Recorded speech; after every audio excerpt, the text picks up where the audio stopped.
কে দেশে যে নৈরাজ্য চলছে, অরাজকতা চলছে, যে আজকে আপনারা দেখছেন যে সমন্বয়কেরা জায়গায় জায়গায় দুর্নীতি লুটতরাজ করছে, চাঁদাবাজি করছে। এখন পাবলিক টয়লেটও সেই চাঁদাবাজি থেকে রক্ষা পাচ্ছে না।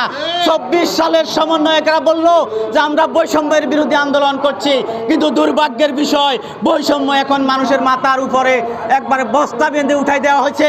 প্রত্যেকটা জায়গায় জায়গায় লোক নিয়োগ করা হচ্ছে, কোনো জায়গায় সার্কুলার দেওয়া হচ্ছে না।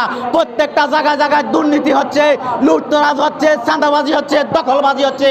কিন্তু এই যে 24 সালে যেই সমস্ত ছাত্র জনতা রক্ত দিয়েছে, তারাও তাদের দোসর ভাইদের এই অবস্থা দেখে 24-এর নিহতরা আহতরা এখন লজ্জা পাচ্ছে।